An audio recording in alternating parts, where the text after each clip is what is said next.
Geronimo Stilton, tome 1, Le sourire de Mona Surissa, de Albin Michel. L'île des souris. C'est une drôle d'île en forme de fromage. La capitale de l'île s'appelle Souricia. C'est là que j'habite, moi, Geronimo Stilton, et c'est ici que se déroulent mes aventures. Des histoires qui me sont vraiment arrivées, paroles de Stilton, paroles de Geronimo Stilton. Ce sont des histoires drôles, bizarres, extravagantes, incroyables, mais surtout, ce sont des histoires pour rire. Cher ami, rongeur, bienvenue dans le monde de Geronimo Stilton.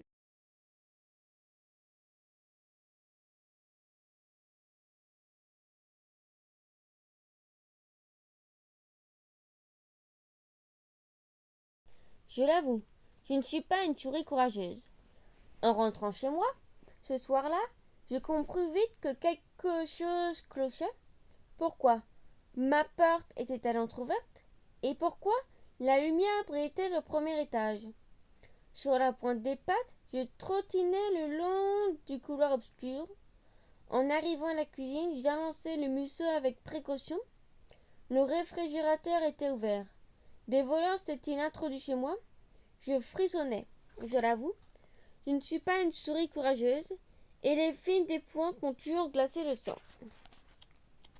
Soudain, comme dans un film d'horreur, une ombre mobile se projeta sur le mur. J'entendis une sorte de gargouillement, comme si quelqu'un chantonnait la bouche pleine. Que faire?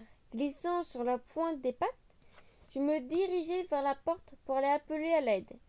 Mais c'est le moment que je choisissais le crétin pour foncer sur moi. Je me réfugiai derrière un rideau. Mes croûtes du XVIIe siècle. Une patte gracieuse écarta le rideau. Je me retrouvai museau à museau avec mon cousin Traquenard. Ouais, me bâillait-il dans les oreilles. Allez, cousin, content de me revoir? J'avais une telle frayeur que j'en bégayai. Qui t'a permis d'entrer chez moi? Oh, tu ne vas pas en faire un fromage? Je passais par là, j'ai vu une fenêtre ouverte, et je me suis dit, tiens, et si je faisais une petite surprise au bon Giromino? Tu parles d'une surprise. J'ai failli avoir une crise cardiaque. Oh là là, quel rabat-joie. Enfin, ta tarte au maroilles est excellente, tu sais, ça se mange sans faim, chicota-t-il en s'essuyant le museau à mon rideau de soie. Arrête, m'écriai-je, c'est de la soie ancienne. Oh, ce n'est pas grave, c'est un vieux chiffon, ça fait aussi bien l'affaire. Je sais me contenter de peu, moi, ricana-t-il. Et, avant que j'aie le temps de le retenir, il s'assit dans un fauteuil d'époque qui m'avait coûté une fortune. Non! Criai-je, trop tard. Traquenard roula à terre, renversant une vitrine où s'exposait ma collection de croûtes de fromage anciennes. Mon fauteuil, mes croûtes de fromage du XVIIe siècle, hurlai-je en m'arrachant les moustaches de désespoir. Il engloutit une énorme part de tarte au maroilles. Sais-tu quel bon vent m'amène? Je ne veux pas le savoir, criai-je, hors de ma vue. Et sois gentil, mange la bouche fermée. Tss. Tu sais que tu es un peu rageoire. Il n'y a que le détail qui compte pour toi. Tant pis, je vais quand même t'apprendre la grande nouvelle. Il me fit un clin d'œil et se mit à chuchoter comme un comploteur. J'ai une information incroyable pour ton truc là, ton imprimerie. Te dire ma maison d'édition, le groupe éditorial Stilton. Il baissa encore la voix. Voilà, c'est ça. As-tu envie de publier une nouvelle sensationnelle dans ton journal d'écho de rongeur? Un scoop qui laissera toutes les souris abasourdies, moustaches dressées et étourdies. Tout ce que je peux te dire, c'est que ça concerne le tableau le plus célèbre de Souricia, Mona Surissa. Je m'appelle Stilton Geromino Stilton. Il ne me fallut pas longtemps pour comprendre que cette histoire de Mona Surissa, dite la rontonne exceptionnelle, une histoire au poil, et moi, les histoires, ça me connaît. Je suis directeur d'un journal, l'écho de rongeur. En fait, je ne me suis pas présenté. Je m'appelle Stilton, Geronimo Stilton. Le lendemain matin, j'avais rendez-vous au journal à 8 heures précises avec mon cousin. Tracteur rentre dans mon bureau sans frapper, comme d'habitude, posa les pattes sur mes papiers, comme d'habitude, et chicota la bouche pleine, comme d'habitude. J'ai une affaire en or à te proposer. J'ai remarqué que, comme d'habitude, il était en train de grignoter. J'ai un haut de cœur. Cette fois, c'était un sandwich à 5 étages, camembert, roquefort, monster, raclette, gratin de chauvignol, le tout sous poudré de gruyère râpé. Et il bredouilla. Bon, on tire cette affaire de la ratonne en clair et on partage moitié-moitié. 70% pour moi et 30% pour toi. C'est ce que tu appelles moitié-moitié, rétorquai-je intrigué. Mon cousin beugla. Est-ce que tu peux aimer l'argent, toi? Bon d'accord, ma bonté me perdra. 60% pour moi et 40% pour toi. À ce moment, on entendit le rugissement d'une moto. Quelques secondes après, la porte s'ouvrit, livrant passage à ma sœur Théa, envoyée spéciale de l'écho de rongeur. Tia Quina, avec son petit air futé. Je vais vous le dire, moi. Comment on va partager 33,33% chacun, parce que j'aime une information exclusive sur Mona Surissa. Traquenard essaya de négocier. Moi d'accord pour 33,33%, mais je conserve les droits d'adaptation télévisuelle et... Ma sœur sourit gentiment en secouant la tête, puis elle murmure d'une voix flûtée. Inutile de jouer au plus malin avec moi, mon petit cousin. Traquenard soupira. Soit, on ne me refera pas. Je suis un prince, un vrai gentil souris. Tapez-la, cousin. C'est alors qu'une voix s'exclama. Je viens avec vous. Benjamin, mon neveu de 9 ans, me tirait par la manche de la veste. Trop tard, mon cousin, on ne partage plus avec personne, répondit Traquenard de tac au tac. Benjamin, outré, le regarda. L'argent ne m'intéressait pas. Gardez tout, mais je t'en supplie, oncle Geronimo, laisse-moi venir avec toi. J'ai envie d'être avec toi. J'étais très émue. D'accord, ma petite lichette de gruyère, je t'en mets. Promis, juré, susurrai-je en caressant tendrement ses petites oreilles. Benjamin est mon neveu préféré. Benjamin est mon neveu préféré. La taverne de la croupière. Mon cousin murmura. Vous vous souvenez de mon cousin, celui qui ne faisait pas partie des flippers, mais si celui qui a une balafre sur la queue, un bandeau noir sur l'œil, qui boite et qui a un orteil à la patte droite au moins? Cobichon Gobertou, dit le Griffin. Toi, Jérômino, tu l'as déjà vu. Peut-être que tu ne te rappelles pas. Non, répliquai-je. Si tu m'avais présenté un tel coquin, je n'aurais sûrement pas oublié. Traquenard poursuivit. Dimanche dernier, je jouais donc au flipper à la taverne de la croupière. Tu es déjà allé, Geronimo? Je ne fréquente pas ce genre d'endroit. Tu ne sais pas ce que tu perds. C'est un endroit génial. Il s'y passe toujours quelque chose. Tiens, pas plus tard qu'hier soir, un prof de karaté et un champion de billard en sont venus aux pattes. Une bagarre de tonnerre, crois-moi.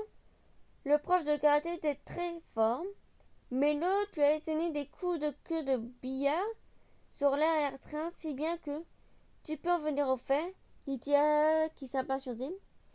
Je suis donc tombé sur Combichon. Savez-vous ce qu'il m'a révélé? Un secret, murmura-t-il.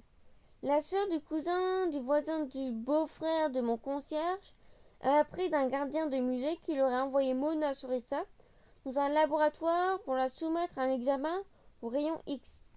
Et pourquoi cela, à votre avis? Parce qu'il y aurait quelque chose dessous, quelque chose d'incroyable. Un nouveau fiancé pour Théa. C'était au tour de Théa. Elle se lissa les poils et commença sur le site. Vous vous souvenez de mon dernier fiancé? Cette souris aux yeux bleus et au pelage blond qui parlait pointu? Qui donc, demandai-je, celui qui vit dans un château qui prétend descendre de... Mais non, a coupé ma sœur.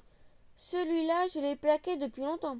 Alors tu parles de l'autre, celui qui dirige une usine de fromage aux portions? Mais non, Ça, c'est le préhistoire de la paléontologie.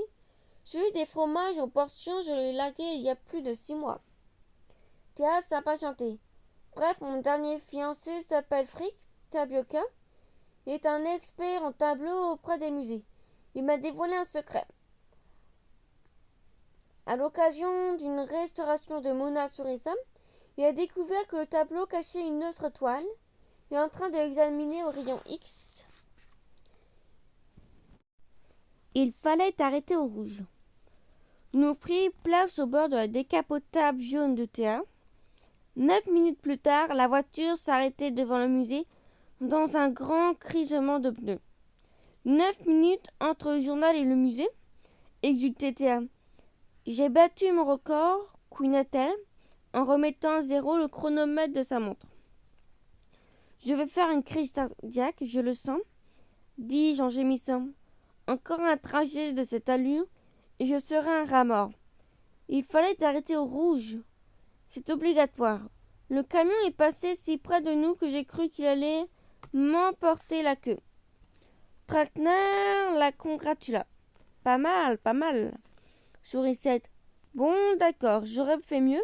Je parie que je n'aurais pas mis plus de 8 minutes 30. Théa remit la clé sur le contact. Stitch, on y retourne? Laissez-moi descendre, criai-je. Tremblant sur mes pattes, j'ouvris la portière. Ce qui est sûr, c'est que je ne monterai plus jamais avec vous, marmonnai-je. Je tiens mon pelage, moi. Simona Surisa pouvait parler. Le musée était immense. Au rez-de-chaussée étaient exposés des sarcophages, des momies, des tessons amphores. Au premier étage, la collection de peintures anciennes de l'an 1000 à 1700. Au deuxième étage, la nouvelle galerie d'art moderne. Enfin, au troisième étage, les bureaux, les laboratoires du musée. Nous gravîmes l'escalier de marbre jusqu'au premier étage. Je racontai à Benjamin l'histoire de Mona Surisa. Ce tableau a été peint en 1504 par un peintre et savant génial, Ratonnard de Mincy. Le sourire de Mona Surisa est aussi doux que mystérieux, comme si elle connaissait un secret qu'il nous restait à découvrir. Benjamin soupira. Savoir ce que dirait Mona Surisa si elle pouvait parler. Peut-être sourit-elle parce qu'elle sait qu'elle cache un autre tableau. Nous montâmes au deuxième étage.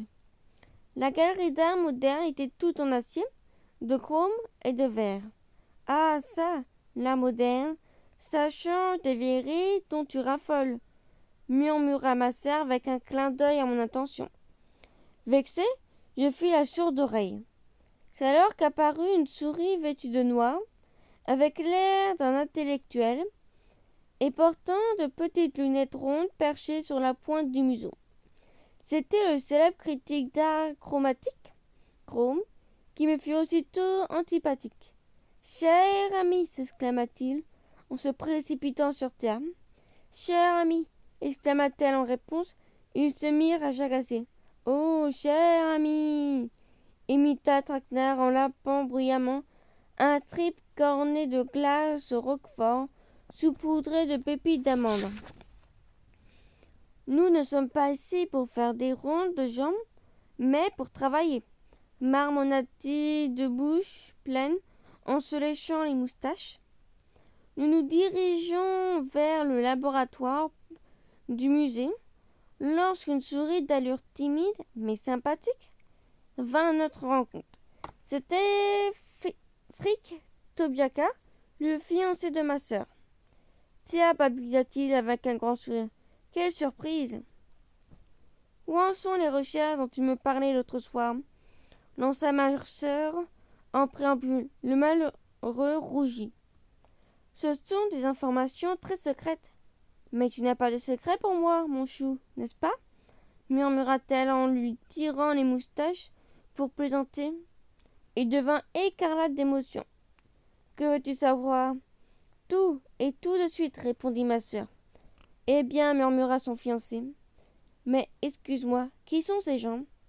Ce sont des parents à moi, ne t'inquiète pas, ma puce. Mais, il faut qu'ils écoutent eux aussi, protesta-t-il pour la forme. Mais puisque je dis que ce sont des parents à moi, allez, raconte. Il baissa la voix.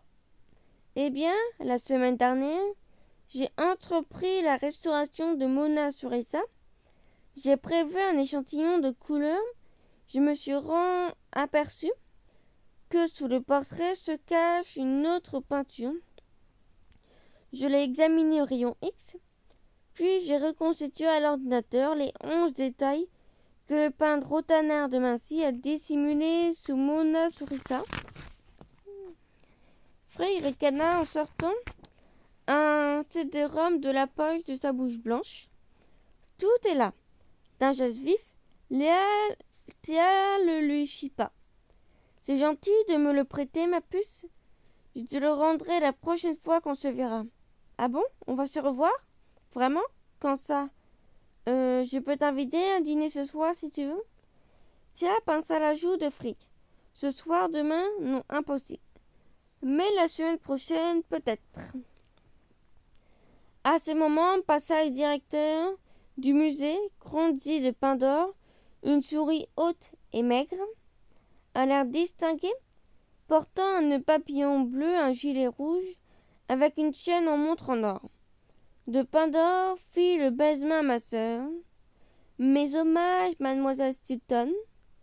Que nous vaut l'honneur de votre visite? Demanda-t-il. Bonjour, bonjour. Quel plaisir de vous revoir, monsieur le directeur. Excusez-moi, je suis pressé. Au revoir, cria ma sœur en courant vers la décapotade. Le moteur rougit. En voiture, tout le monde. Les autres montèrent dans la voiture de Théa, qui démarra en trompe. Je préférais le taxi. Je tiens mon pelage, moi. Le poudrier de Théa. Nous nous bricadâmes dans mon bureau. Moins du travail toute la nuit, grommela mon cousin d'un ton lugubre. Je vais faire monter un petit casse-croûte. Il commanda au bar, en demandant comment voit la facture. Une hyper pizza, c'est-à-dire une pizza d'1 mètre de diamètre.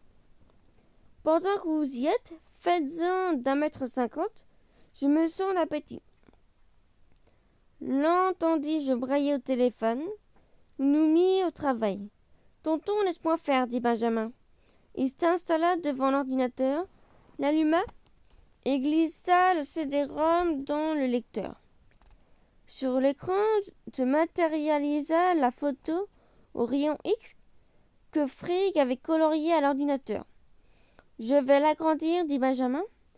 11 mystérieux détails nous apparurent alors. Une statue, une fontaine, une couronne et d'autres éléments que nous ne pûmes pas identifier. En bas à droite, à la place de la signature, il y avait une inscription invisible à l'œil nu. Nous l'agrandîmes. Qu'est-ce que ça peut bien vouloir dire? Demandai-je perplexe. L'inscription paraissait intraduisible. Ça ne ressemblait à aucune langue connue. C'est Théa qui comprit la première. Elle ouvrit son sac à pattes, il prit le miroir de son poudrier et le posa devant l'inscription. Alors, comme par magie, tout devint très clair et nous pûmes enfin lire. 11 le tu dois chercher, 11 lettres dois trouver, un mot il te faut former, si mystérieux veut dévoiler. Pendant ce temps, Traquenard se goinfrait d'hyper pizza. En regardant des dessins animés à la télévision, Théa protesta. Tu pourras nous aider? Vous n'avez pas dit qu'on partageait en égalité? Traquenard ricana. Ah, je ne veux pas voler la belote des intellectuels. Moi, c'est demain que je serai utile. Nous travaillâmes pendant des heures. Nous consultâmes d'anciens cadres de vieux volumes sur l'histoire de Souricia, des catalogues de musées. Enfin, nous fûmes en mesure d'identifier 11 monuments. Le chapiteau de Cormandin, au marché aux poissons, le queutomètre, au tribunal, le sceau des Tissuriou, au contrôle de qualité fromagère, la coupe du rat d'argent, au musée, La fontaine de fondue au contrôle des qualités fromagères. Rocher du chat au parc d'attractions. Plafond à voûte dans les caves du magasin à rafferceur. Couronne de la princesse Angorette Frisonnette 7 à la Rablanc. Bassin des termes antiques au gymnase Ragim. Statue de Mesdames Galipant à l'école primaire. Cadran solaire à la taverne de la Croupière. Le chapiteau du Comoran. Le lendemain matin, grande réunion au journal. Comment examiner les 11 monuments? Il va falloir faire le tour de la ville en un temps record. Traquenard et Canam. Hé, à moi de jouer, j'ai des copains partout. Moi, le contre-maître au tribunal. Allez-y de ma part. La fontaine de fondue. Demandez à Frameton Patoche, c'est un vieil ami. À moi. Le marché aux poissons là-bas. Tout le monde me connaît comme pêcheur de requins. Allez voir Marinade Bochon, en stand des poulpes. Dites-lui que c'est moi qui vous envoie. Théa et moi descendit les ruelles pavées qui mènent au marché. Cris, hurlements, éclats de voix. Plus nous approchions, plus le vacarme augmentait. Quel spectacle! À gauche, des dizaines d'étalages exposés, d'énormes thons qui brillaient au soleil. Plus loin, des loups de mer, des rogers de turbots. Au milieu de la plage, des montagnes de poulpes et de sièges. À droite, des caisses de crabes et d'araignées de mer. Plus loin encore, des coqs et des oursins, et allongés sur un lit de glace pillé, des huîtres et des prairies. Il est frais le poisson, tout frais, tout vif. Quelques poissonniers rafraîchissaient la marchandise en l'aspergeant de grands seaux d'eau de mer. Soudain, splash, je reçus le contenu d'un seau en pleine figure. Chouisse, hurlai-je en faisant un bond en arrière. Trop tard, mon costume était fichu. Théa me regarda avec pitié. Tu devrais faire plus attention. J'allais lui répondre quand ma patte glissa sur une arête de morue et que je m'étalai de tout mon long écrasé sur un énorme thon. Il n'est pas beau mon thon, je vous l'emballe, demandait le poissonnier.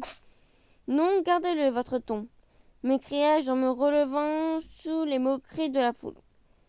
Théa murmura. Il fallait vraiment que tu te fasses remarquer. Regarde où tu mets les pattes. Je n'avais pas fait exprès. 2 pas au centre de la place, qu'un tentacule visqueux s'enroulait autour de ma queue. Gloup, gloup, gloup, gloup, gargouillai-je. Quel charmeur ce rongeur! Bas les pattes, où allez-vous comme ça avec mon poulpe? Me lança une poissonnière d'un air féroce. Théa abora son plus beau sourire. Vous êtes bien mon Renate Bouchon? Ne vous inquiétez pas pour lui, c'est mon frère. Franchement, Jérôme Minot, tu ne peux pas essayer d'être moins maladroit? J'allais exprimer mon point de vue sur le poisson en général et les poulpes en particulier, mais Théa m'envoya un grand coup de coude et poursuivit. Je viens de la part de Traquenard. À ces noms, la poissonnière s'attendrit. Vous ne pouvez pas le dire plus vite? Traquenard, quel charmeur ce rongeur, unique. Ça, lui, il savait y faire. Je me souviens que Traquenard racontait avoir été à la pêche aux requins, et je murmurai « Eh oui, il savait y faire avec les requins. » Elle me regarda d'un air méfiant. « Qu'est-ce que tu me chantes là? Des requins? Des harengs plutôt? Il ne sait même pas faire la différence entre un requin et un hareng. » s'exclama-t-elle entre un éclat de rire. La poissonnière poursuivit rêveuse. Il fallait le voir nettoyer les harengs. Il a pulvérisé le record du marché aux poissons, 53 harengs à la minute. Les yeux brillants d'émotion, elle fouilla dans la poche de son tablier et en sortit une photo toute poisseuse. Derrière une montagne de harengs, mon cousin bondissait une coupe. Premier challenge du marché aux poissons. Théa profita pour demander d'un air dégagé. Traquenard nous a parlé du chapiteau du Cormon. Pourriez-nous le voir? Marina nous fit signe de la suivre. Dans l'angle nord du marché se dressait une colonne avec un chapiteau en relief. Le sculpteur avait représenté des cormorans tenant un poisson avec leur bec. Sur la queue d'un des poissons, une fine rainure dessinait un Y. C'est curieux. Déjà, en 6 heures ce matin, une petite vieille voulait à tout prix examiner le colonne, ricana Marinade. Pourriez-vous la décrire? Demanda Théa en promenant les notes. Marinade fouilla dans sa mémoire. Elle portait un foulard noir à pois rouges et tenait un panier de pain. J'ai échangé un poulpe contre un de ses fruits, conclut-elle en mordant une pomme rouge bien cirée. Puis elle secoua la photo. Dites à Traquenard que je l'attends, que je pense tout le temps à lui, sniff. De retour au bureau, Théa se précipita sur ses crayons et ses pinceaux. En un éclair, elle fit un portrait en couleur de la petite vieille. Une petite vieille comme c'est bizarre. Le queutomètre. Deuxième indice, le queutromètre. Le queutromètre se trouve au tribunal, n'est-ce pas? Demanda mon ami Fusain Réglis. Dites que vous venez de ma part, vous avez conseillé Traquenard. Théa se chargea de cet indice. Voici le fax qu'il m'envoya. Tirant fax pour groupe éditorial Stilton à l'intention des Granimo Stilton. Fusain Réglis et en l'escar visqueux, qui a commencé par essayer de me soutirer une petite fortune en échange de l'information. Quand j'ai nommé Traquenard, il a promis de m'aider gratis parce que notre cousin lui avait rendu un service et que, comme ça, il ne lui devrait plus rien. Il m'a accompagné aux archives du tribunal où l'on conserve le queutromètre, l'unité des mesures utilisées en l'an 1000. Aucune lettre n'est gravée sur le queutromètre, mais j'ai tout de suite vu qu'il était lui-même en forme de in. À demain, Théa. PS, hier, une veuve portant une voilette a demandé à faire une photo du queutromètre. La coupe du rat d'argent. Troisième indice. La coupe du rat d'argent. Théa et moi allâmes la chercher au musée. La vitrine était vide, à la place il y avait ce billet. Coupe d'argent ciselée en 1000 environ, prêtée au cinéaste Van Rataphone. Nous contournâmes au bureau, mon cousin était vautré dans mon fauteuil et ne daigna pas même nous saluer. Il éclatissait d'énormes cuillerées de potage bouillante. « Mais que fais-tu » lui demandai-je dégoûté. « Tu manges de la soupe à cette heure-là ?»« J'ai le droit, je prends un petit déjeuner, non ?» répondit-il en trempant un petit beurre dans sa soupe. Exaspéré, je lui demandai d'aller manger ailleurs. « Tu mets plein de miel sur mon bureau. » Il se leva et m'agréa, mais il se prit les pattes dans le tapis et renversa son bol de potage bouillant sur mon bureau. « Mes papiers, mon agenda !» criai-je en me mordant la queue de rage. Mais mon attention fut détournée de cette catastrophe par Théa, qui venait de faire son entrée et demanda à Traquenard. « Connaîtrais-tu quelqu'un qui travaille un vendrotophone ?» Traquenard gloussa. « Si je connais vendrotophone, et comment? Mais si vous voulez un conseil, ne lui dites pas que vous venez de ma part. Et même s'il découvre que vous êtes de ma famille, niez tout en bloc, quoi qu'il arrive. » Nous nous précipitâmes au studio du cinéma. Sur le plateau, acteurs et figurants d'affaires en tous sens, tandis que le metteur en scène, vendrotophone, cognait des ordres dans son mégaphone. Quelle est la tête de Roblochon qui a mis la machine à neige en marche? Vous n'êtes pas au courant que le film se passe dans le désert? Dans le désert. On voit le miaulement enregistré. Quoi? Vous appelez ça un miaulement? On dirait un couinement de rat mort. Vous voulez saboter mon film? Tiens, me donna un coup de coude. Regarde, la coupe est là. Le mur de bureau de Vendre Confort était en verre. Il y aperçut une souris costumée en gladiateur romain qui examinait la coupe d'argent. La souris sortit furtivement et se mêla au figurant. Rapide comme rat, nous glissa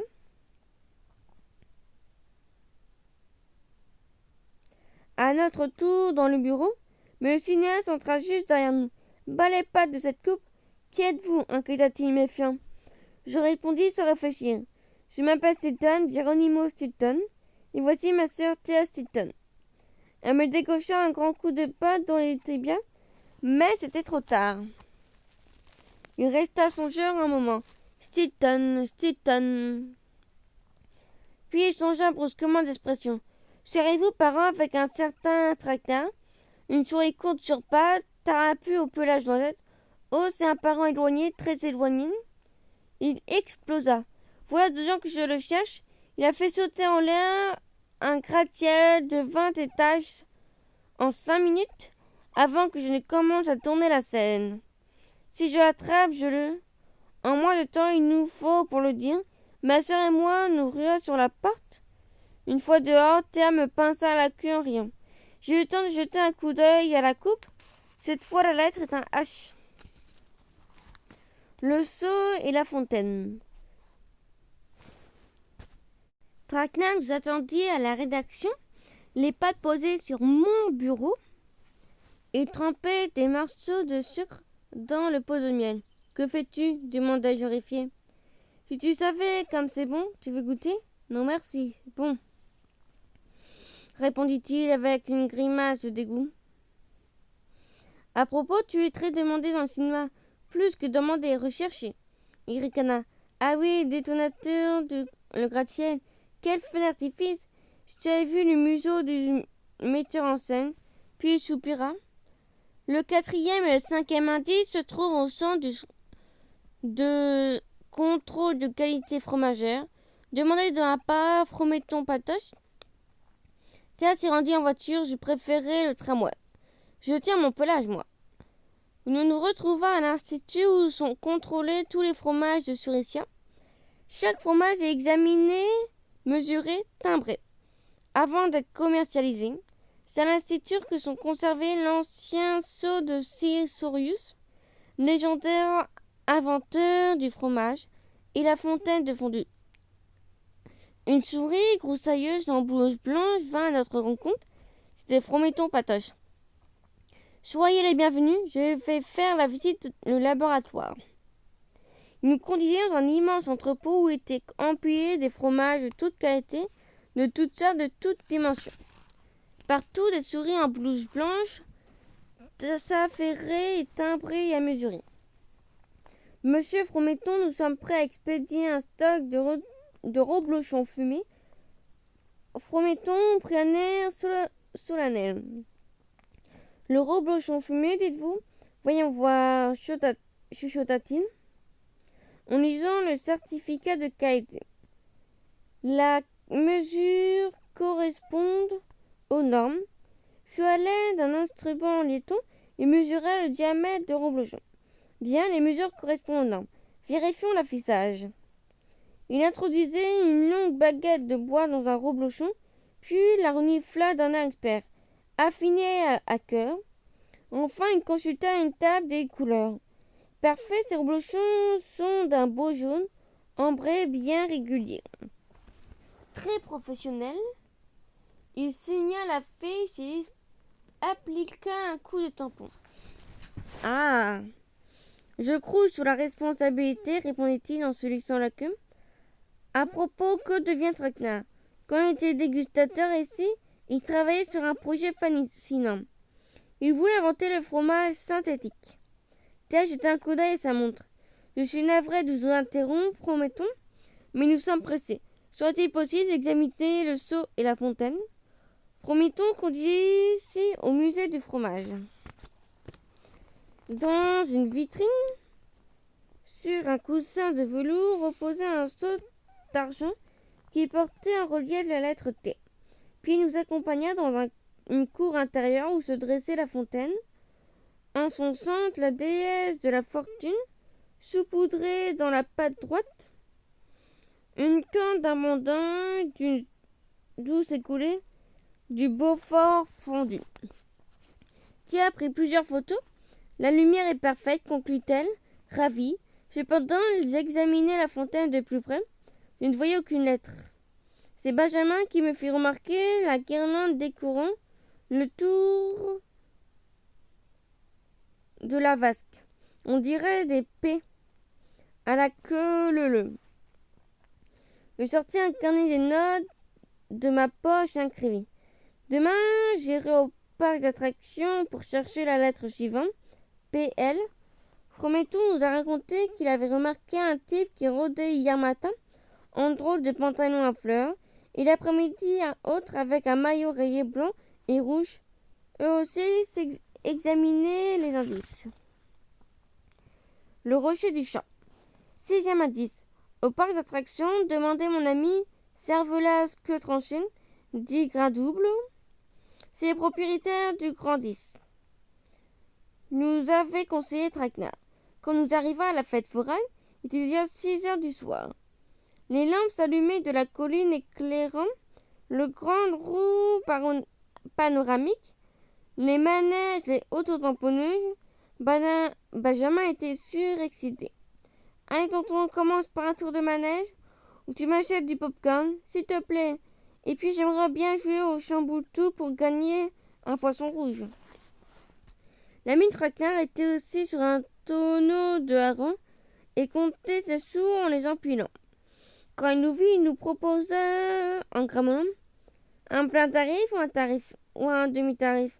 Monsieur Cervelas que tranché, je recherche une information. Je viens de la part de mon cousin Traquenard. Il poussa un cri et ses moustaches vibrèrent d'excitation. Ce bon vieux Trac. Que devient ce vieux Traquenard? Puis il mentionna une vigoureuse tape sur l'épaule. Vous êtes vraiment cousin? Tu ne lui ressembles pas du tout. Tu es maigrichon. Monsieur Cervelas, Traquenard, m'a parlé d'un rocher en forme de chat qui se trouvait dans l'enceinte du parc d'attraction. Bien sûr, vous ne voulez pas faire un tour gratuit du Grand 10? C'est moi qui régale. Il me poussa vers un chariot rouge. Je remarchai. Merci, mais c'est très aimable.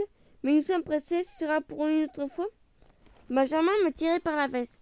Allez, tonton, s'il te plaît, rien qu'un tour. Cervelas insistait. Vous n'êtes tout de même pas prêt, ce petit? J'insistais. Eh bien, oui, merci. Vas-y, Benjamin, si tu veux. Cervelas était scandalisé.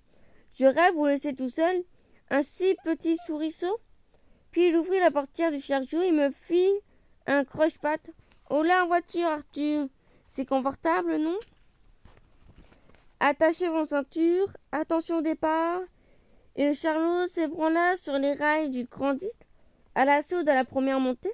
Je fermai les yeux et m'agrippai à la barre de sécurité. J'avais tellement peur que mes pattes étaient moites. Tonton, regarde comme on est haut. Pas question d'ouvrir les yeux. Quelques secondes plus tard, nous élancions dans une folle descente sur les rails du Grand 8. Désormais, nous ne nous arrêtions plus. Anneau de la mort, boucle croisée avec inclinaison à droite, puis à gauche, tout comblé, la tête en pâte. Je comprenais pourquoi ces montagnes russes nous appelaient ni le Grand 8, ni le Grand 9, mais le Grand 10. Il n'avait même plus la force de crier. Je restais muet, terrorisé, tandis que Benjamin poussait des hurlements de joie chaque fois que notre chariot changeait de direction. Au bout de 10 minutes, qui me parurent des heures, le chariot s'immobilisa. Cervelas courut. Alors, c'est pas génial? Ça vous a plu? Traquenard dit que, pour une bonne digestion, rien ne vaut un tour de Grand 10. Vous voulez recommencer? Je fais signe que non en agitant les pattes. Puis je me laissai glisser hors du chariot et m'étendis sur un rocher près du manège. Benjamin m'éventait le visage avec un journal. Tonton, pourquoi tu es si pâle? Cervelas me tapotait le museau. Ah, l'émotion joue parfois de vilains tours. J'essayais de reprendre mes esprits. Où est ce rocher? Tu es couché dessus, mon gars. Je me relevai avec peine, la tête me tournait. À travers un brouillard, je distinguai que j'étais allongé sur un caillou en forme de chat. Sur son flanc était gravé un R.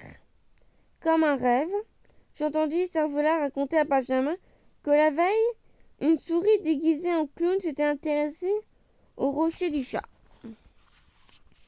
Le rat farceur.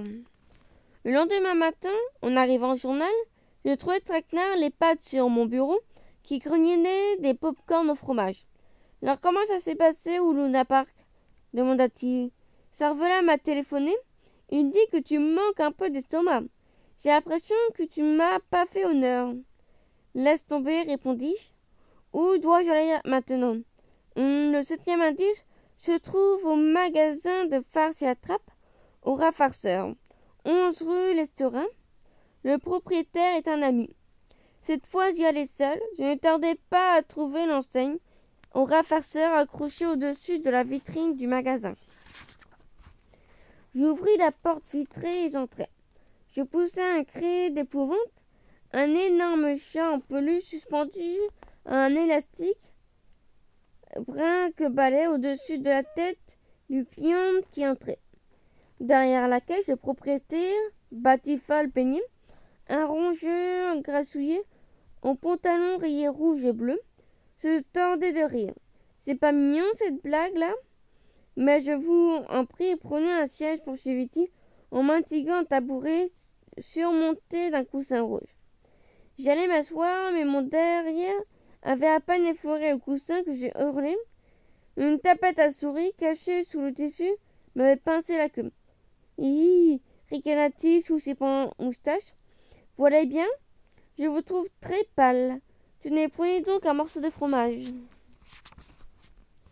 Je mordis de belles dents dans ce qui retombait à un morceau de gruyère, mais qui était en fait du caoutchouc. Savez-vous que vous êtes exactement les genres de clients dont je raffole ? Vous faites avoir à tous les coups. Chicotait Batifal ravi, en essuyant les larmes. En quoi puis-je vous être utile ? Ajouta-t-il. Vous trouverez de tout ici. Des griffes de félin au caoutchouc, des boules puantes, toutes les faces classiques, bien sûr, mais également les nouveautés exclusives, comme cette fourchette avec pétard intégré. Je vous raconte pas le feu d'artifice. Que dites-vous de cette mule de parmesan ? On s'y tromperait en admirer la finesse de ces morceaux de sucre. Quand ils fondent dans la eau, ils libèrent un astécot en caoutchouc. Couilla-t-il en agitant un verre sous mon nez. Puis il poussa un cri en montrant du doigt le col de ma veste. Attention, vous avez un serpent à sonnette sur l'épaule. Je sautai au plafond et un serpent en plastique tomba à terre avec un bruit de crisselle. Vous avez entendu, cria Batifal. Ça imite la perfection le bruit du serpent à sonnette. Puis il ricana. Ah, si seulement il y avait davantage de souris dans votre genre. Mais dites-moi la vérité. Vous êtes comédien, c'est pour la caméra invisible. Vous jouez un gros nigo. Tandis que le serpent s'entortillait par terre, je fis quelques pas dans la boutique, mais le tapis s'enroula. D'un coup, il m'enveloppa comme une momie. « Ah !» criai-je. « C'est Traquenard qui m'envoie, je cherche une information. » Il agita en l'air un os en caoutchouc. « Vous ne pouviez pas le dire tout de suite. C'est chez moi que Traquenard se fournit en farce et attrape. Il a toujours des histoires incroyables à raconter sur un cousin, à lui un certain Geronimo Sutton, une souris qui...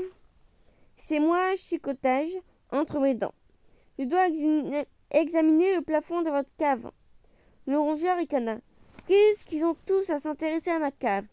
Il y a déjà une souris déguisée en petit chaperon rouge à demander à la visiter. » Je soupirai. Cette fois encore, on m'avait devancé. Batifal poussa une porte qui s'ouvrit sur un escalier en colimaçon sombre et étroit. Je descendis précautionneusement, marche après marche. Je découvris enfin le plafond en voûte de la cave. Sur la voûte contre elle était gravée la lettre L. En première classe. Ce soir-là, nous étions tous donnés rendez-vous chez Traquenard. Théa et Benjamin s'y sont rendus en auto. Je préférais l'autobus. Je dis à mon pelage, moi. Mon cousin habite une vieille locomotive et un wagon de chemin de fer du siècle dernier qu'il a aménagé comme une maison. Le wagon en parois recouvert de planches comprend une vaste cuisine, avec un comptoir tourné vers un compartiment de première classe que Traquenard a transformé en salle de séjour. Les fauteuils moelleux, tapissés de velours rouge, disposent d'un confortable appui-tête. Quand on est assis, on a l'impression que le train va partir d'un moment à l'autre.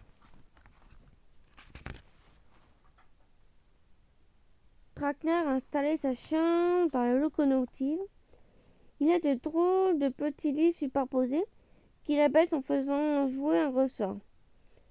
Qui veut du café au lait demanda mon cousin, fait de son percolateur en laiton luisant surmonté d'une souris ailée. La machine s'allume en soupirant, lâchant un nuage de vapeur et crassa un jet de café brûlant. Dans une petite tasse frappée des initiales SSCF, Société Souricienne des chemins de fer, je m'étais rencogné dans un fauteuil de cuivre devant la poêle à bois et le feu crépitait joyeusement. Benjamin s'était endormi dans mes bras. Comme il est bon de rester bien au chaud, sous sa couverture pendant qu'un vent glacial souffle dehors. Théa frappa avec une petite cuillère sous sa tasse afin de réclamer notre attention. Aujourd'hui, je suis allée voir à la Radebank pour chercher la statue de la princesse Angorette, frisonnée de 7. Sur le devant de la couronne, le petit diamant formait un A. En sortant, je me suis aperçue qu'une souris imperméable m'épiait en se cachant derrière un journal. On ne peut plus parler de hasard. C'est toute une bande qui, comme nous, essaye de percer à jour ce mystère. Médard Caliban. Le 9e indice, la statue de Médard Caliban se dressait dans la cour à l'école primaire. Traquenard était sûr de lui, demandait mon vieil instituteur abécédaire Cordusier. Benjamin et moi allons à l'école de 7 heures du matin avant le début de la classe. Nous trouvâmes abécédaire Cordusier, une vieille souris au poil gris, assise derrière son bureau, d'une patte que l'âge rendait tremblote. Il griffonnait sur un gros cahier qui sentait l'encre. « Vous désirez » demanda-t-il méfiant. Puis il remarqua Benjamin. « Ah, c'est votre fils ?» « Ah fait, commandai-je. » Mais il me coupa la parole. « Je suppose que vous venez pour l'inscrire, mais je... » « Il n'en est pas question, c'est trop tard. Les inscriptions sont terminées. »« Oui, mais quoi donc ? Parlez plus fort, » cria-t-il. « Je suis un peu dur d'oreille. Je viens de la part de Traquenard, un de mes anciens élèves. »« Un de vos anciens élèves. »« Quoi ? Un grand chien célèbre ? » ?»« Qu'est-ce que vous me chantez là ? Traquenard m'a parlé de la statue Médard Caliban. »« Quoi ? Un lit blanc ? Il dort dans un lit blanc ? » ?»« La statue, celle-ci, criai-je en désignant une sculpture de marche qu'on apercevait par la fenêtre. Ah, la statue. Oui, quelqu'un est déjà venu voir hier un écolier très grand pour son âge. Qui vous envoie, dites-nous ? Traquenard, criai-je plein poumon. Il comprit enfin. Quoi, Traquenard ? Vous ne pouvez pas les dire plus tôt. Je ne suis pas près de l'oublier. Jamais j'ai eu un élève plus dissipé. Je me souviens quand il escaladait la statue Médard Caliban pour lui mettre un peu de banane sur le museau. Quand il gloutait les tiroirs sur mon bureau, quand il chauffait à blanc les poignées de porte, quand il collait les pages de mon cahier avec du chewing-gum, une vraie peste. Mais il essuyait une larme. Traquenard est le seul qui sniffe, m'envoie encore des vœux pour Noël. Regardez plutôt. Il ouvrit un tiroir de bureau qui contenait une liasse de cartes de vœux entourées d'un ruban rouge. Je reconnus l'écriture de mon cousin et Bécédaire descendit l'estrade et se dirigea vers la porte. « Suivez-moi. » Il nous conduisait à la statue. Je regardais Médard Caliban, debout sur une pipite d'écolier. Il brandissait un encrier sur lequel était gravée la lettre S. Je me tournai vers Abiker. « Merci de nous avoir consacré un peu de votre temps. J'espère ne pas vous avoir dérangé. »« Changé ? Oh oui, j'imagine qu'il a dû beaucoup changer, ce brave Traquenard, murmura-t-il ému en se manchant. bruyamment dans un grand mouchoir. Les bassins des thermes. Le gymnase Rajim se trouvait place des fourrures frisées. Traquenard y avait un ami, un certain Tracasson Spicer. Ma sœur, de son état ce matin-là, je fus accueillie par un rat qui ressemblait à une armoire à glace, avec tout un assortiment de muscles qui gonflait son maillot à le faire éclater. Monsieur Triceps, demandai-je en m'avançant. J'allais lui demander la permission de faire le tour du gymnase, afin d'examiner la 10e indice, le bassin des thermes antiques, quand il me vit. Vous voulez faire le tour complet ? Oui, merci, répondis-je étonné qu'il soit déjà au courant. Aussitôt, il me poussa vers le vestiaire. Mettez un peignoir, cria-t-il en traversant la porte coulissante. Puis il me fit entrer dans un cagibi en bois où régnait une chaleur infernale, un sauna. Je jetai un coup d'œil au thermomètre. Quoi ? 100 degrés ? Haletant, je me jetai sur la porte. Triceps m'attendait de l'autre côté. Déjà fini ? Demanda-t-il, surpris. C'est comme vous voulez. La douche est prête. Et sans crier gare, il ouvrit le robinet d'eau glacée. Je bondis hors de la douche comme une fusée, mais je n'ai pas eu le temps de récupérer mes vêtements. Il avait mis en marche un tapis roulant à vitesse maximale. Suite au cottage galopant à perte haleine. Alors il m'empoigna. Le message y compris dans le prix, tu vas voir comme ça détend. Et avant que j'aie pu protester, il se mit à me triturer dans tous les sens. Je sautai en bas du stade, criai-je en courant vers la porte, mais il me rattrapa par la queue menaçant. Vous vouliez partir sans payer ? Il me fourra dans la patte une note astronomique. Sauna et massage tout complet. Combien dites-vous que ça coûte ? Vous êtes fous ? Vous n'auriez pas un centime ? C'est alors qu'elle arriva, tira en survêtement derrière, cria. Géronimo, que fais-tu là ? Le monsieur brandit la note intignée. Ah, vous le connaissez, ce joli coco ? Figurez-vous qu'il a essayé de se défiler sans payer. Tiens, siffla entre ses dents. Ne faites pas honte, c'est le gymnase le plus chic de Sorétia. J'y suis honorablement connu. Tu vas payer tout de suite et tu laisseras même un pourboire. Outré, je signai un chèque sous le regard méfiant du marchand. Alors que fais-tu là ? Répéta-t-il. J'étais venu chercher l'avant-dernière lettre. J'aurais pu te le dire, je t'aurais évité le dérangement. Il m'a suffi de regarder le dessin du bassin pour voir qui sont en forme de N. La dernière lettre. Il ne manquait plus qu'un indice, le cadran solaire qui se trouvait à la taverne de la Croupière. Le temps presse déjà, au gymnase, nous avons été devancés par un type habillé en joueur de baseball. Ça se trouve, ils ont déjà résolu le mystère.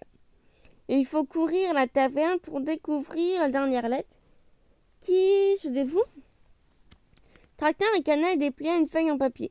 La lettre du cadran solaire est un U, les soubresauts. Et soit la taverne a organisé des championnats de flipper. J'y ai fait un saut. Je voulais demander à mon ami Grévion, le cuisinier, la recette de ses tartines à la melasse, dit-il en se léchant les moustaches. Pendant que j'y étais, j'ai jeté un coup d'œil au cadran solaire. Oh, j'y pense, un motard venait de passer à la taverne. Et il cherchait lui aussi le cadran. Puis il appuya les pattes sur un bureau, le mien, et cuina un grand seigneur indiquant 4 fers. Pour fêter cela, je vous offre l'apéritif, et j'ai même pensé au cure-dent, ajouta-t-il, en nous présentant des petits oignons de vinaigre trempés dans la confiture de myrtille. Puis il plongea un rang salé dans un pot de miel. Voilà ce que j'appelle du sacré salé. Moi, c'est si bon. J'en avais la nausée rien qu'à le regarder. Je me mis à réfléchir haute voix.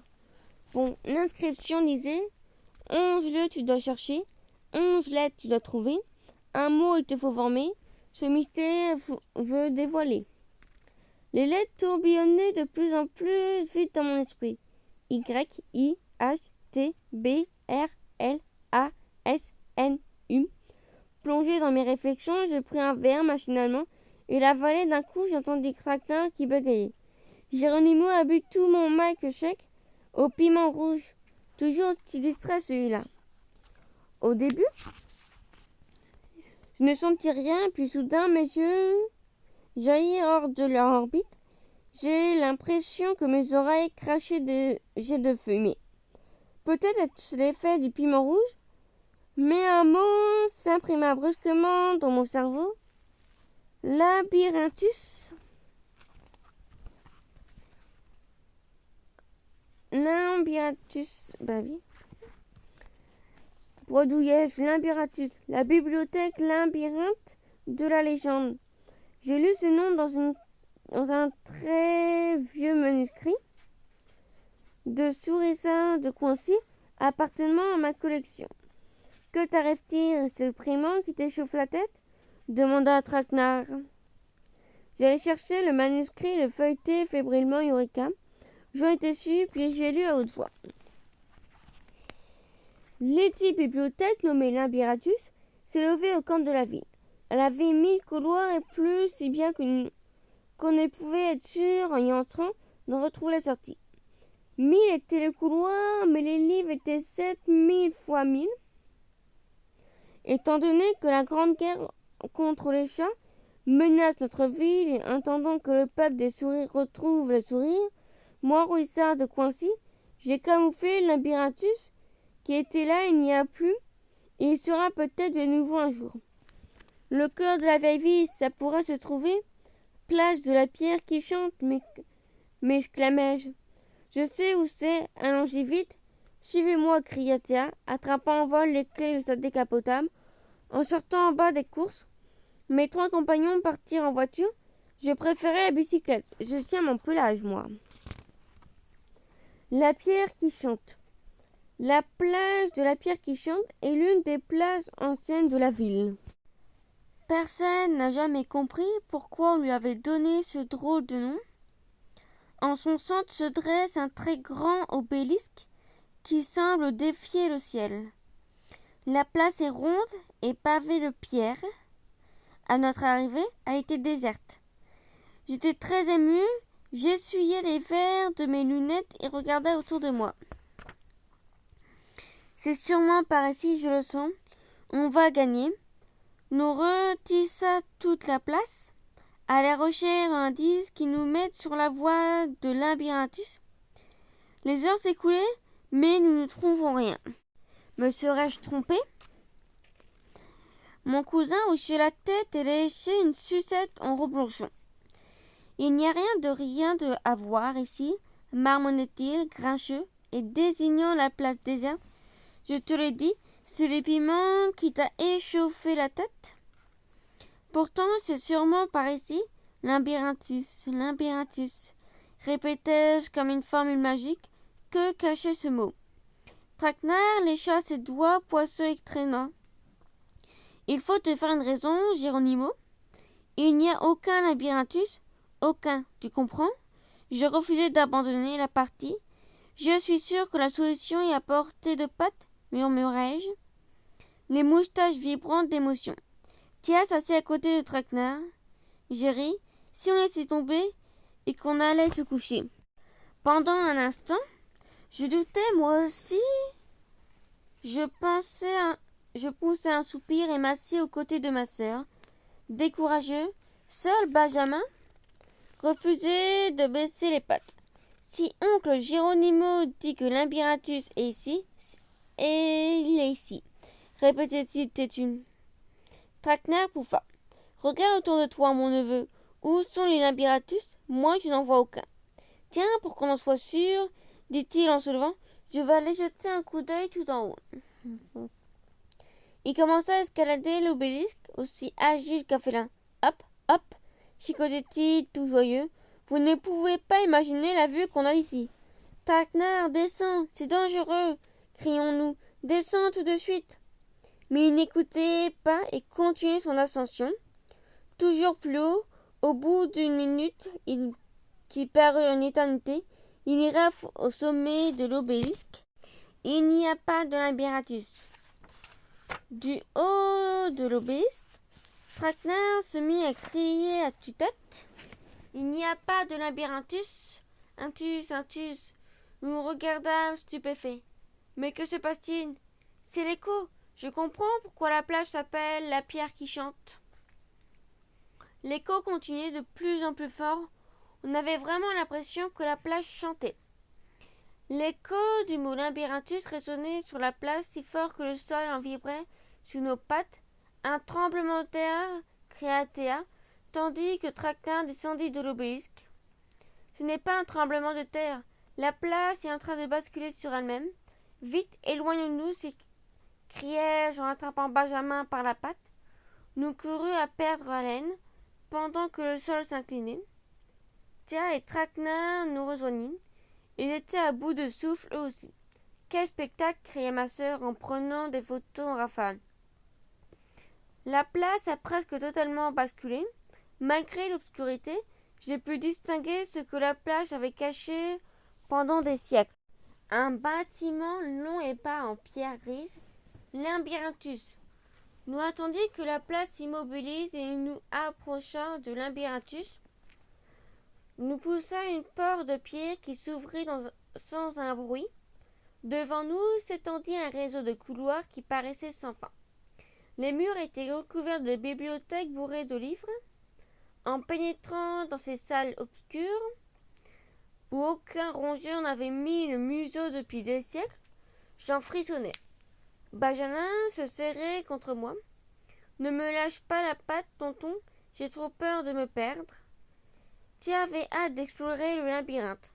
Attachant un fil à la porte, il suffira de le suivre pour retrouver la sortie.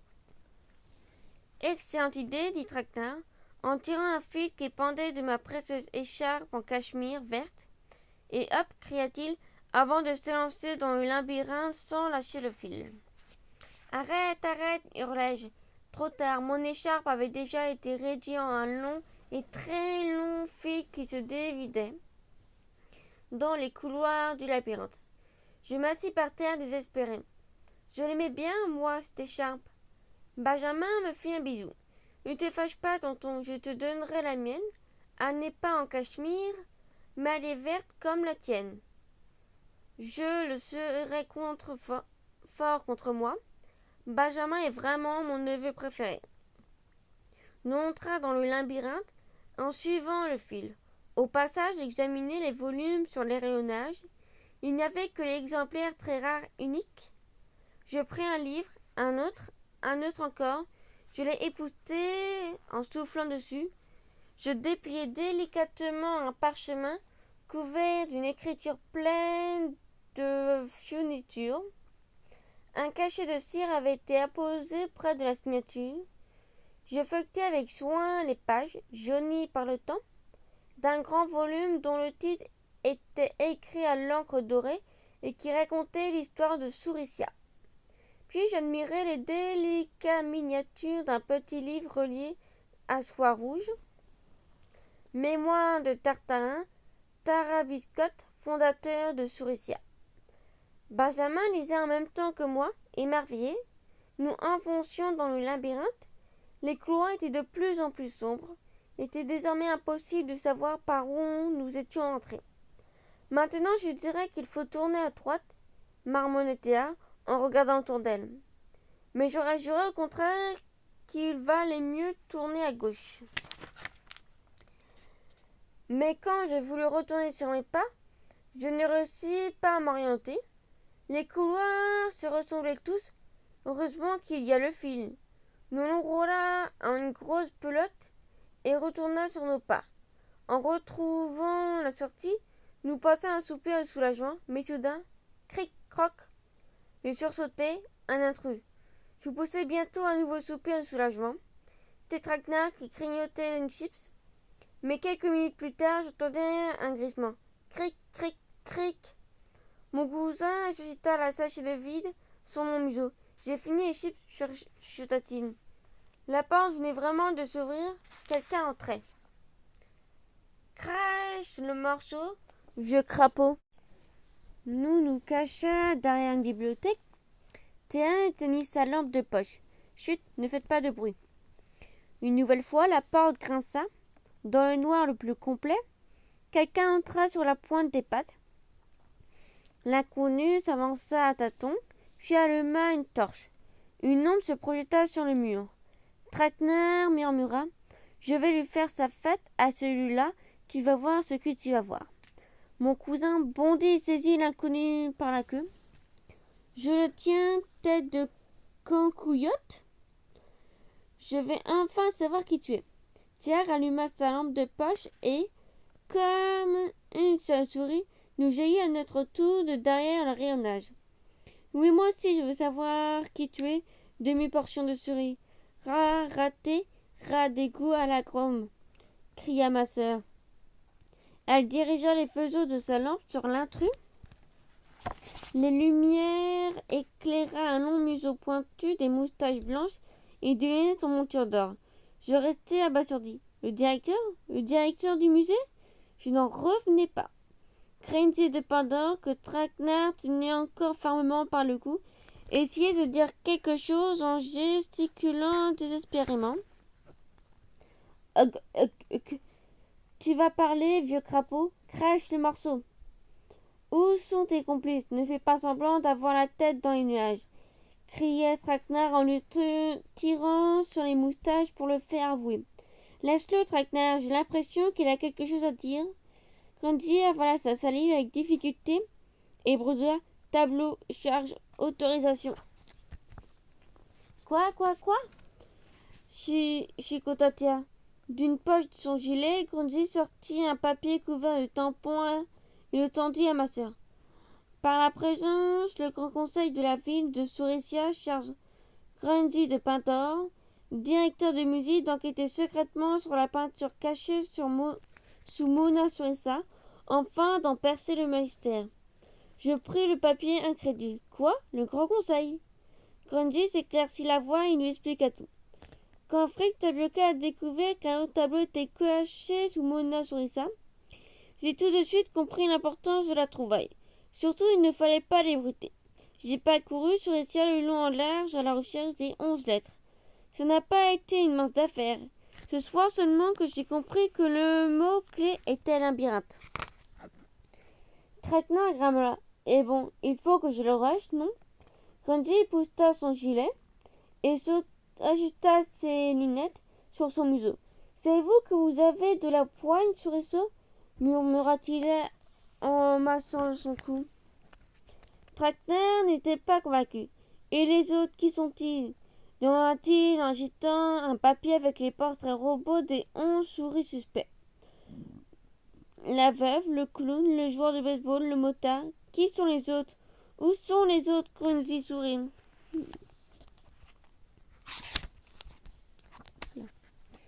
Il n'y a personne d'autre, c'était moi, toujours moi, rien que moi. Puis il ouvrit une mallette. Voici les fausses moustaches du motard, la perruque du clown et les lunettes noires du détective. J'ai acheté tout ça dans un magasin de farce et attrape. Traquenard examina en connaisseur les contenus de la mallette. Puis il donna une grande claque sur l'épaule de Grandy et éclata de rire. Ah, gros malin, je sais où tu te fournis. Au rat de farceur, mon magasin préféré. On se tutoie, hein. Allez, serrons-nous la patte. La prochaine fois, j'irai avec toi et je suis sûre que Bastifol te fera un prix. Une histoire au poil. Il s'est passé un mois seulement depuis que nous avons retrouvé Labyrinthius, mais j'ai eu l'impression que c'était un siècle. Tant d'événements se sont succédés depuis. L'immense bibliothèque Labyrinthe, qui a enfin retrouvé sa place, est devenue un musée que des milliers de rongeurs visitent chaque jour. Mais il y a une autre nouveauté, une grande nouveauté. Savez-vous que je me trouve en ce moment sur le plateau du film Le sourire de Mona Souricia, réalisé par Van Rotophone. Le film est tiré d'un livre que j'ai écrit et qui est devenu un best-seller. Je tiens à mon pelage, moi. Ce soir est un soir très spécial. Le musée va nous remettre Benjamin, Théa et Traquenard et moi, le plus prestigieux des trophées, le rêve de toutes les souris. La croûte d'or. Que pourrais-je désirer de plus? Chouette, je suis heureux, super heureux. Je suis même si ému que je n'ai même pas fermé l'œil de la nuit. Je suis prêt. Voilà 2 heures que j'ai fait les 100 pas dans mon salon. J'ai mis un smoking pour la cérémonie officielle. J'attends Tia qui m'appelle dans l'autre plat. Geronimo, Geronimo, tu es prêt? Je soupire. Bien sûr que je suis prêt. Ça fait des heures que je suis prêt. Ma sœur prend ses clés et ouvre la porte d'Emma la décapotable et s'en va, toute seule. Quant à moi, je sors de chez moi et me dirige tranquillement vers le métro. À cette heure, les rames seront bondées, mais ce n'est pas grave. Je tiens mon pelage, moi. Bon, fin.